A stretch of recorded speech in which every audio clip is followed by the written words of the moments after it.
Hey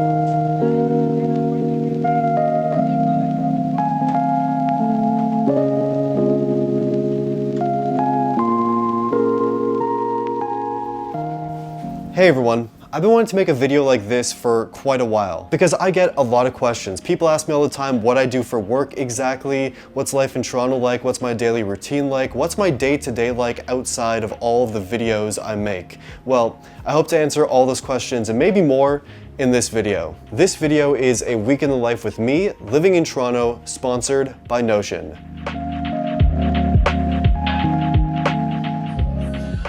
Most of my weeks start with getting organized and heading to a coffee shop. I find it's one of my favorite ways to stay focused and on task. Toronto has an incredible coffee shop scene, and honestly, I don't mind traveling halfway across the city to find a good spot to work at for a few hours. But this time of year, the cold is brutal, so if I can work from home or at my studio, that's usually where I'll stay to get things done. This week is all about getting back on track with emails and updating my list of projects. The year has already started off being crazy busy, and I have a feeling it's going to stay that way, with a lot of exciting projects and travel ahead. And in fact, I actually just got back from a quick trip to New York where I took a few days off to explore and honestly just eat, and I did. And one of the highlights of the trip was finally visiting 11 Madison Park, a 3 Michelin star restaurant that's been on my list for a very long time. The food and service were incredible, but what really stood out to me was how seamlessly the kitchen operates. Everything runs on a very precise pattern and routine, and I found that really inspiring, honestly. But now that I'm back in Toronto, it's time to settle into my own routine again, although hopefully one that keeps evolving.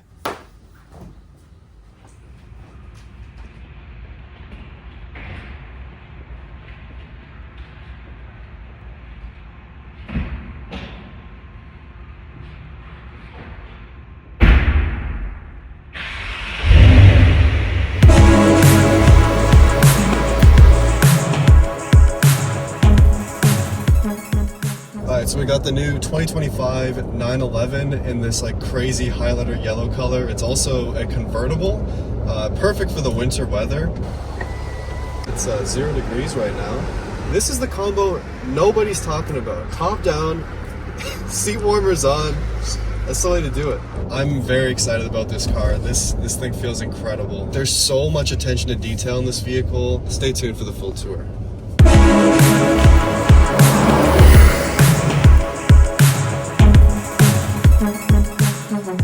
So now I'm heading to Hamilton, Ontario to check out an antique mall out there, see what they got. I've been a few times so far. They usually have some pretty cool stuff. We'll see what we can get.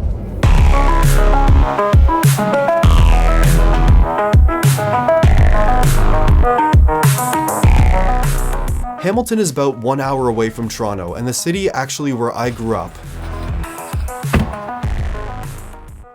We don't really have any antique malls like this in Toronto, so it's definitely worth a trip. This is a place that I find incredibly interesting, and just spaces like this are very special, because you never know what you're gonna find. There's just so much stuff, like 4 floors to be exact. Just a massive collection of things, organized and unorganized, all in one place.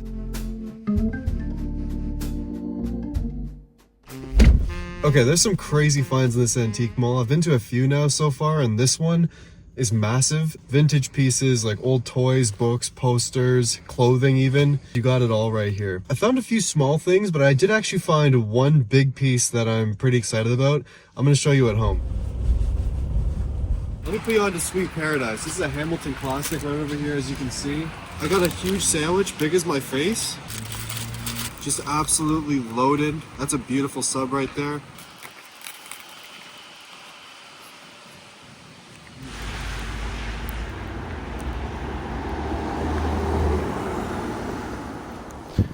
Okay, so I just got back from the antique mall, and I did actually buy a few things as well. So first up, I got this vintage glass Avon aftershave bottle, which is shaped just like a Porsche 911. Next, I got this mini gun, which is actually a lighter. Grabbed this massive vintage metal Mercedes logo, which I'll stick on my bike or something, I don't know. And the last item, and also the most exciting, is right behind me. This is the JVC Videosphere TV from the 1970s, and it is a crazy piece of technology. It is probably the most interesting TV I've ever seen. It looks like an astronaut helmet, is super futuristic, and of course this is a really old TV, so like everything is in black and white, the quality's not amazing, it's not very sharp, but like seeing modern content on this TV is definitely a special experience. Like watching my own videos, watching movies, playing music videos, listening to music, and of course to actually make this work with modern technology, I had to buy a whole bunch of adapters and cables as well, which I did. And now it's basically just like an Android TV. I can watch YouTube and Netflix, pretty much anything,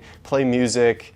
It's pretty cool. And I just like really love technology like this that is so weird and different and unusual, and stuff back then in the 1970s, like space age era design. This is gonna be staying here in my space for a very long time, and it also just fits the rest of my decor really well as well.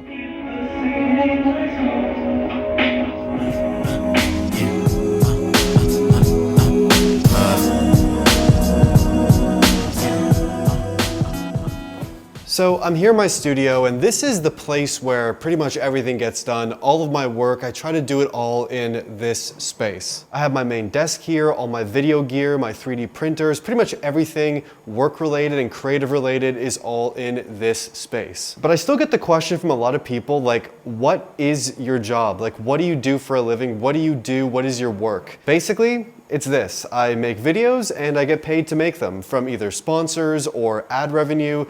That's the job. But I also do a whole bunch of other things too. Some freelance design work, I have my own website where I sell my wallpaper designs, and I also am working on household products as well. For me, the most important thing is the variety of work that I get to do. Like, I'm not doing the same thing every day or every week or even every month. It can be very challenging, it can be a lot of work, it can be very stressful even, but there are some great perks like travel and also being able to check out some new products as well. And yeah, I have a whole table of products next to me of stuff that I was recently sent, and I'll show you some cool things. So this one's pretty exciting. We got the new Powerbeats Pro 2 by Beats and Apple, of course. They actually are a pretty great pair of exercise earbuds. This is what they look like in ear, as you can see. And from my time using them, I'm definitely a big fan of these. Like, they're not coming out of your ears whatsoever. They sound great. They have a warm sound, nice amount of bass. And the case itself is large, but like not crazy big. And it also has USB-C and wireless charging as well. We also have the new Samsung Galaxy S25 Ultra. This phone feels incredible to hold. Like, it has this really nice boxy design to it. It also has, of course, the S Pen, which no longer has those Bluetooth functions, but hey, it still works for like drawing, writing notes. And this thing just like really feels nice in the hand. I've yet to really power it on and use it, but you can expect a video probably soon. Okay, this one's pretty crazy. This is from a brand called Poco, and this is their Poco X7 Pro Iron Man edition. Opening it up, we have a bunch of Iron Man stuff, and this is the phone itself. It's an Iron Man customized Poco X7 Pro. Like, down to the software experience, it's just all Iron Man themed. Next, we have this camera from Kodak. They sent me a big package. This is the Mini Shot 4 Era camera. It is a camera with also a printer built in. So I'll take a photo of myself right now, and just like that, beautiful photo of myself here. And it really is a lot of fun to get new packages from brands all the time where I can showcase them to you guys, see what you all think, and it's definitely a good part of the job. But I think one of the most challenging things about creative jobs, especially freelance jobs where you're being your own boss, is like having that balance of life and work. I'm always thinking about what I should be doing next for work, and I almost feel guilty about not always working. I guess that's kind of the mindset that a lot of us get, especially doing freelance jobs. But then of course there's all the benefits and perks of being able to set your own hours, being able to choose who you want to work with, how long you want to work, whether you want to pivot entirely. These are all great things, and I do love the freedom, but sometimes too much freedom can be a little bit stressful as well. Anyways, I'm just rambling at this point. I got some work to do here in the studio. Come along with me. Today I'm focusing on cleaning up my space, as keeping things organized helps me stay on track, as well as tackling some projects on my list.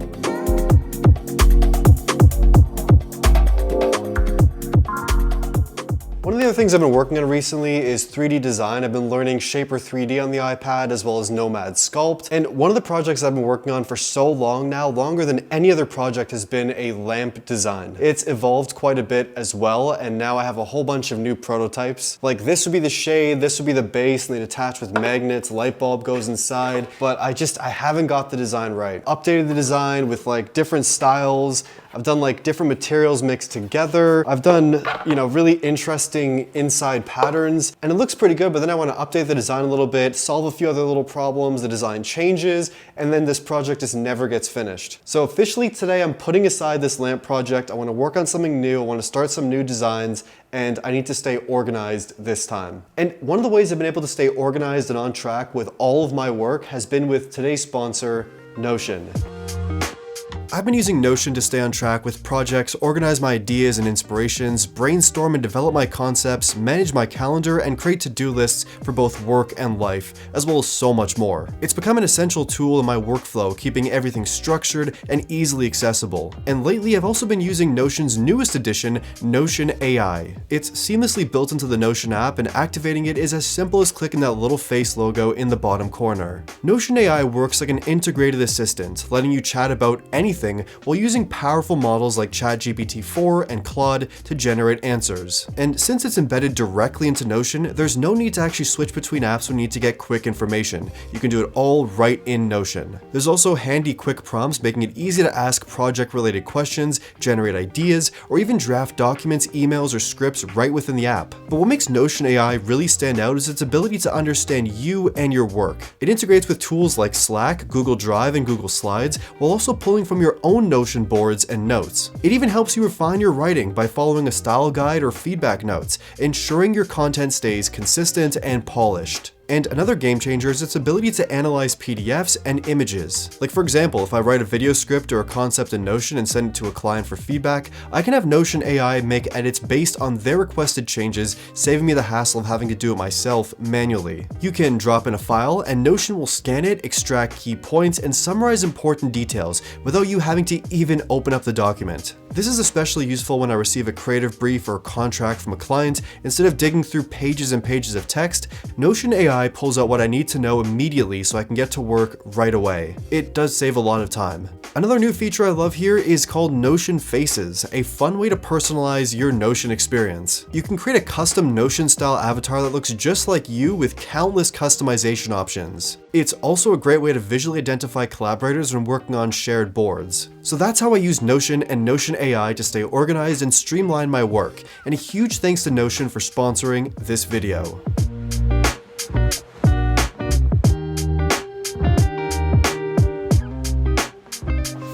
So one of my favorite things about Toronto is that there are so many talented, creative people who live in this city and own businesses and brands in this city. Like it happens to me all the time. I find a really cool brand or business or creator on TikTok or YouTube. I look on their profile and it turns out they're based in Toronto. They live like 20 minutes away from me. So today I've set up some meetings with some really talented, creative people who live and work in this city to see what their operations are like, what their studio spaces are like, what they do on a daily basis, and honestly, just be inspired by the work they do. So come along with me.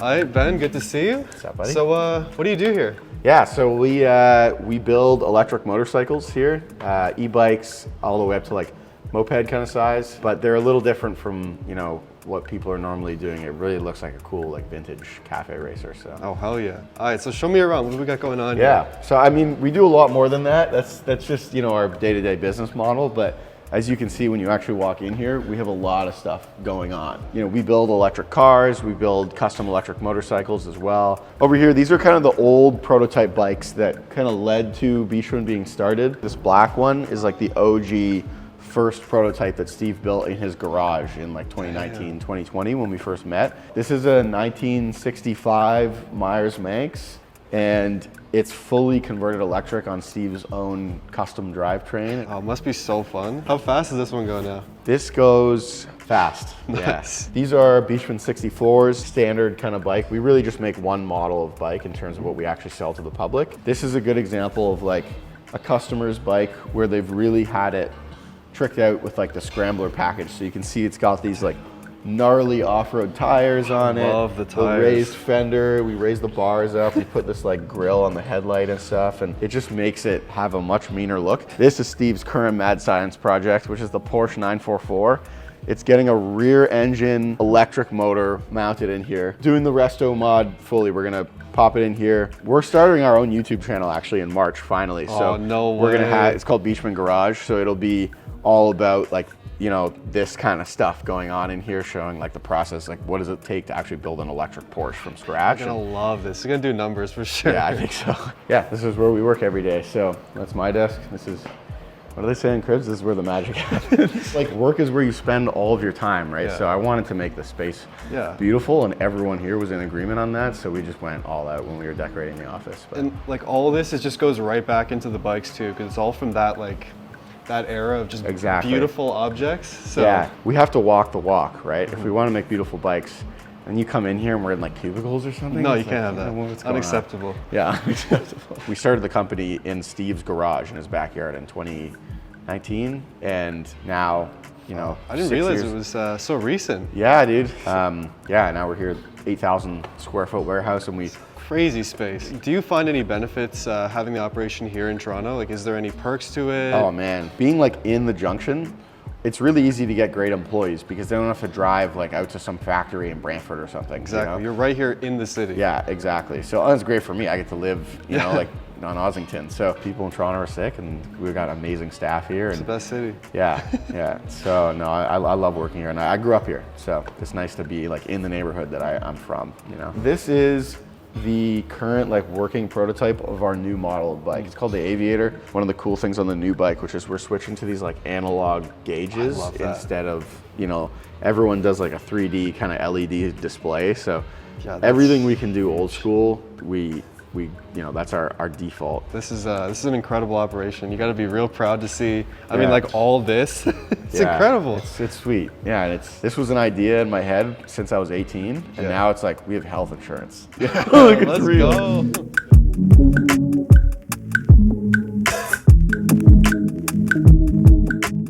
Hello. Hey, it's Isaac. good. Hey, Alex. Nice to meet you. Nice to meet you, brother. So, like, what do you do? 20 Mod is an archived luxury store that sells secondhand goods. We specialize in a lot of older designers, Antwerp 6 stuff, Japanese designers. We are Toronto's hub for luxury used fashion. Canada's hub, honestly. And I think that's like the best part of us having our store here. I think we're just kind of growing a culture for this out here right now. And that's what makes Toronto really exciting, is there's not as much competition. So it's really easy to like start out your ideas here.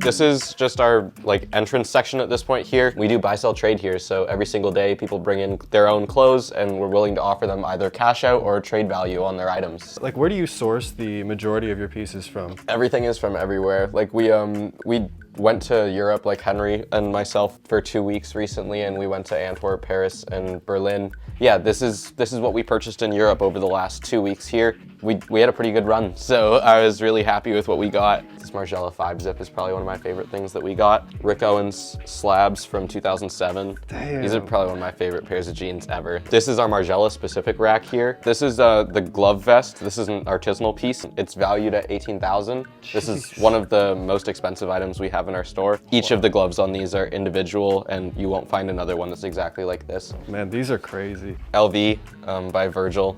I think there's 500 pairs of these in the world that were released. Our photo setup in here where we take our photos for online production, and I use the concrete like flooring basically anywhere in the store. This is kind of our bread and butter. This is our main room section.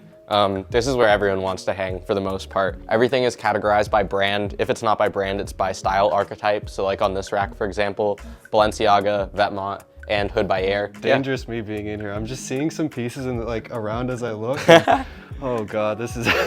These are Demna's school samples that I just came back from Antwerp with. Yeah, these are all some of his first ever creations at the Royal Academy of Fine Arts from 2002 to 2006. These are some huge undercover grails, undercover 85s, and a sample pair of undercover 68s. So this is our Chrome Hearts display. In terms of jewelry, it's probably one of our hottest moving things and like a big request that people come in here for. We don't have a Chrome Hearts retailer in Toronto yet, and I've heard it's in the works. This is kind of the only spot that you can get like trusted Chrome Hearts jewelry. You can get the opportunity to buy custom Chrome Hearts items through us here at a retail cost. That's one of the coolest things that we provide in the store too, and that's like a lot of what people come to us for. Chrome Hearts alligator geo baskets. Goodness. These sold out on Rick for $7,000 just for the alligator geo basket sole. Christian and myself have been doing this for almost 10 years now. I'm 21, Christian's 20, but we've been doing this since we were like 12 and 13 together. Like started from buying thrifted clothes to scaling our way up. There's really nobody else in Toronto that is doing what you guys are doing. Like, I can't think of another store. Thank you so much. Of course, bro. I appreciate it a lot. Sweet. Thank you.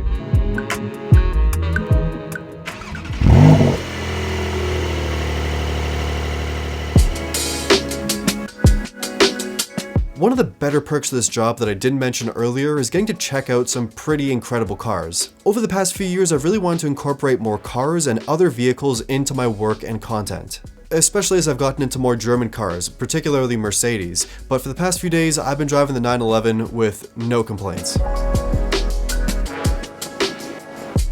Okay, as promised, full tour of the new 2025 911. This specifically is the 911 Carrera in the Cartagena yellow color. This is also the cabriolet version, as you can see, perfect for this beautiful winter weather here in Ontario. And yeah, let's take a closer look. So here up front, we have a pretty spacious frunk, I guess you could say. You can fit about a box and a backpack inside and, you know, not much else, but it's perfect for a quick grocery trip. We got these nice, large, iconic Porsche headlights right over here as well. Coming over here to the wheels, we have these massive 20-inch wheels with these blacked out rims. Gorgeous. So one thing to note, this car is only rear wheel drive. So in these snowy conditions, not the most ideal, but you know, we're making it work. Coming over to the back over here, we have large rear taillight system. We also have the spoiler over here, which does completely retract and become flush with the rest of the car, as you can see. Down here, we have dual exhaust as well. So this car does 0 to 100 kilometers in 4.1 seconds. There's a 6-cylinder flat engine inside and 388 horsepower. We also got rear axle steering. All right, let's hop inside. Now that we're inside, you can see all of the different accent details matching the exterior color of the car. We also have here on the steering wheel a whole bunch of different modes. We got normal, sport, wet, and sport plus. So some different options there for driving. We have a Bose sound system, a touchscreen up here with CarPlay and Android Auto. We of course have the classic analog clock right up here as well. We got these beautiful heated and cooled seats, as well as the Porsche logo embossed right here as well. And a very small amount of back seat space. It's enough for like a bag or a small child or a small pet, but not much else. That's how it sounds. Pretty damn good. And of course, how could I forget? This is the cabriolet model.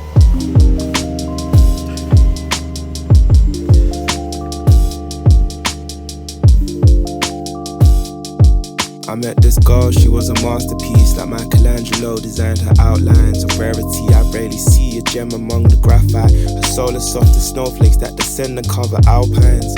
Not perfection, but the right kind, the kind to rest in my mind. I meditate on memories, I feel that she's the right type. I take my time to know her more, know her mind, know her thoughts, know where she will see herself ahead of time when future calls. We resonate on favorite films and how life is moving. The weekend is usually when I try to catch up on everything outside of work, like cleaning up my place and getting things in order. Gang shit, never moving with caution. Too down sick, no one's human my role. Bandwidth, EQ and distortion. Bandage through the wind of my soul. Grocery shopping is also another must. I try to do this at least once a week. And I want to know if this is expensive in your opinion for what I actually bought. Let me know in the comments down below. And of course the whip needs a clean too. The snow and slush haven't been too kind the last few days.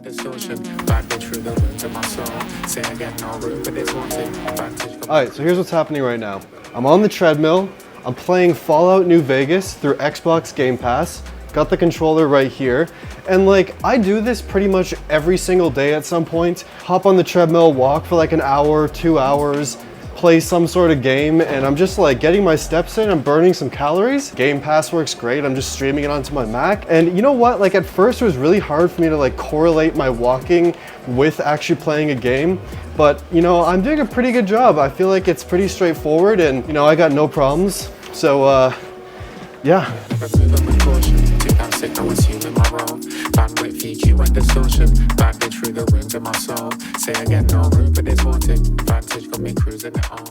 Alright, it's Sunday. Today is all about kind of getting inspiration for the next week. So I have a lot of different projects next week that I'm flying out of the city for a secret project. So I got a pretty busy week ahead. I got to finish a bunch of stuff, bunch of videos, bunch of other work, and then I'm out. So today is all about just gathering inspiration, finding things that inspire me, inspire my work, and then going from there. So I'll see you guys later.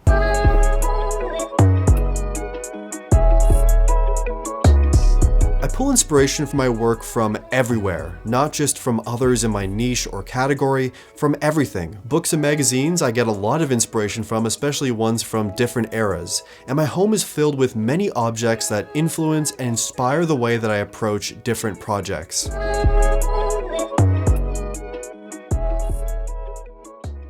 Travel is also another major source of inspiration for me. I've been lucky to visit a lot of places over the past few years all around the world, but one trip I've been thinking about a lot lately, especially in this really cold weather, is Italy.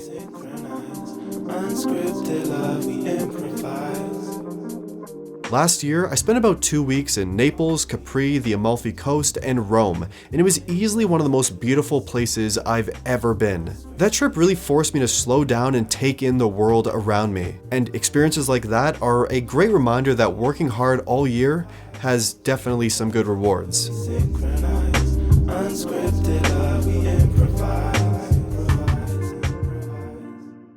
But my friends also inspire me a lot too. I mean, there's always something I can learn from Liam. Alright, food in Toronto is expensive and finding a good sandwich is nearly impossible in this city, so I got Liam here who's going to tell me how to make a under $5 sandwich today. Let's do it. Alright, so we're at the first stop. Ideally, we keep this sandwich under $5. $3.50 range is perfect. Alright, so we got 100 grams, shaved, very thin mortadella. $1.40 for a couple slices of provolone. Chicago European Bakery and Deli, 34 cents each. Got some mustard, Starbucks sriracha, salt, pepper, all free. Polish bun straight from the bakery, mortadella, provolone, honey, sriracha packs. Look at this. We got mortadella, provolone, we're doing the honey, sriracha pack. Bun, 34 cents. Mortadella, $2.54, but I only use half of it, so that's like, you know, $1.70 roughly. Then we get into the provolone, 3 slices for $1.20. Condiments, we did a hot honey sauce, free sriracha pack from Starbucks, and a free honey pack from Metro. Look at this, fresher, looks better, and tastes better than Lambo's.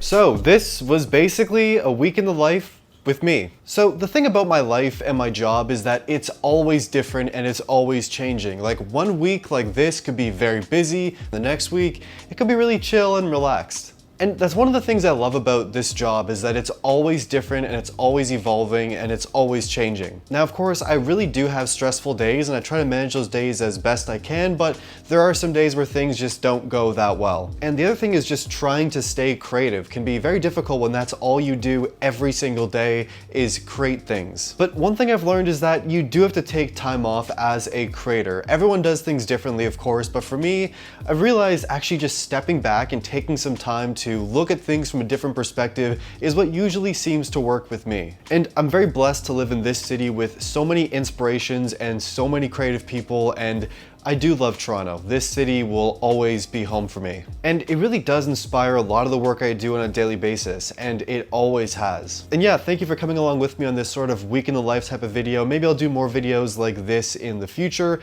but I want to hear your thoughts on this video in the comments down below. Also, like the video if you liked it, subscribe, and thank you for watching.